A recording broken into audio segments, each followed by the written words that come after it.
Olá, hoje vamos falar sobre Hades e Perséfone, a canção silenciosa do submundo. Nos tempos em que os deuses ainda caminhavam entre os ecos do mundo, antes que o bronze dos homens marcasse a terra com seus reinos, havia um limite invisível entre a luz dourada do Olimpo e as sombras profundas que sustentavam o destino. No coração desse limiar vivia Hades, senhor do mundo do subterrâneo, guardião dos mortos, soberano de um reino onde o silêncio era lei e a eternidade tinha o peso de um suspiro contido. Ele não era cruel, como muitos mortais acreditavam. Era austero, imutável, tão antigo quanto as raízes da montanha que sustentava o Olimpo. Seu dever era solitário, e mesmo entre os mortais, era dito que nenhum outro deus conhecia tão profundamente o significado da ordem, da perda e do destino. Perséfone, por outro lado, era a luz em movimento, filha de Deméter, a deusa das colheitas e das estações.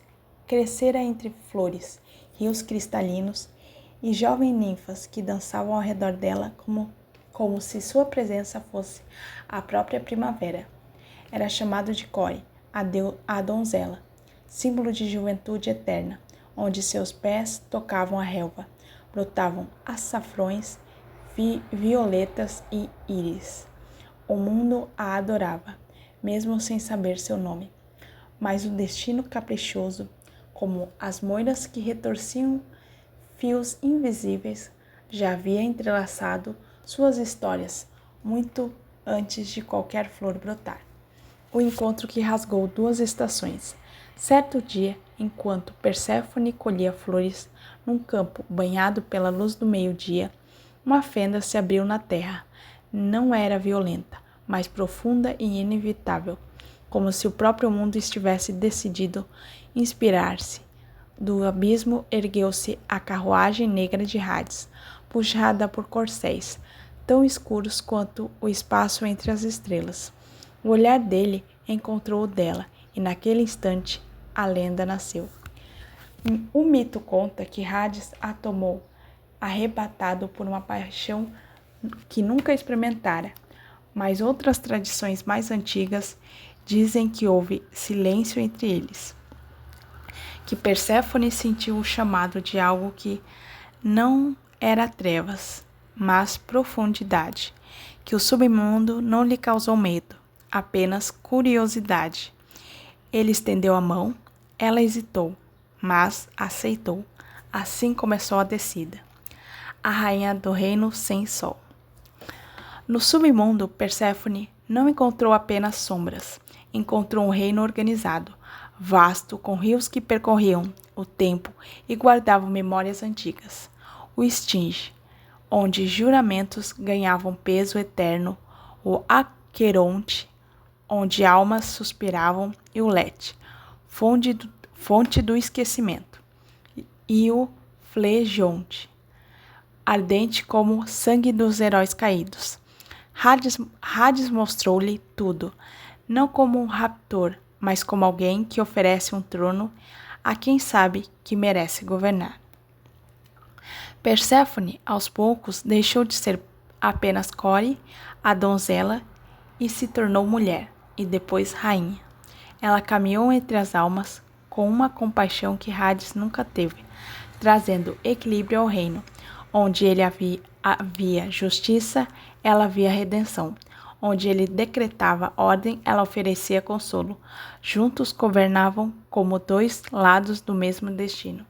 E foi nesse período que ela provou as sementes de romã, fruto da eternidade. Ao mordê-las, ligou sua vida ao submundo, amarrando-se àquele reino tanto quanto ele se amarrara a ela. A ira de Deméter e o inverno do mundo. Quando Deméter descobriu o desaparecimento da filha, a terra chorou com ela. As sementes não germinaram, as flores murcharam, os campos morreram e o mundo dos mortais foi tomado por um inverno que parecia não ter fim. Reis sacrificaram touros aos deuses, mães acenderam lamparinas pedindo a volta da primavera, mas Deméter não cedeu. ela percorreu o mundo com a tocha acesa, recusando-se a devolver a fertilidade à terra enquanto sua filha estivesse perdida nas sombras. Zeus, preocupado com o destino dos mortais, pois sem eles não haveria oferenda aos deuses, enviou Hermes ao submundo para negociar a partilha da eternidade. Hermes encontrou Perséfone sentada ao lado de Hades, com a postura de uma rainha que conhece seu poder. A decisão era dela, voltar completamente à superfície ou dividir seu tempo entre os dois mundos.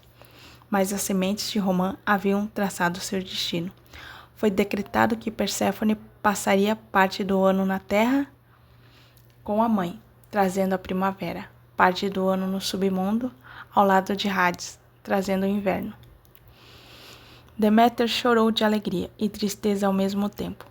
Hades, silencioso, aceitou o acordo, pois sabia que nenhum deus poderia obrigar o coração a permanecer onde não desejava. O mundo floresceu novamente, quando Perséfone regressou à superfície, mas quando chegava a hora de descer os reinos profundos, o inverno esfriava, e as folhas caíam, e o mundo se recolhia para esperar o seu retorno. Hades e Perséfone, o amor entre dois reinos.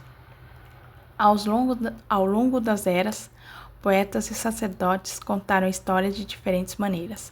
Alguns disseram que Perséfone foi sequestrada, outros que ela escolheu ser rainha, e outros ainda que ambos os relatos são verdadeiros, pois o mito é sobre transformação, mas em todas as versões, uma coisa permanece constante. Hades não encontrou apenas uma esposa, encontrou a luz. Perséfone não perdeu apenas sua juventude, encontrou seu poder. Ela tornou-se o elo entre a morte e a vida, entre a estação e o renascimento, entre aquilo que acaba e aquilo que retorna. Ele tornou-se mais do que um guardião, tornou-se parte de um ciclo que, por amor, passou a incluir a primavera. Assim, sempre que o mundo floresce novamente, os antigos dizem que é a terra celebrando a volta da sua rainha.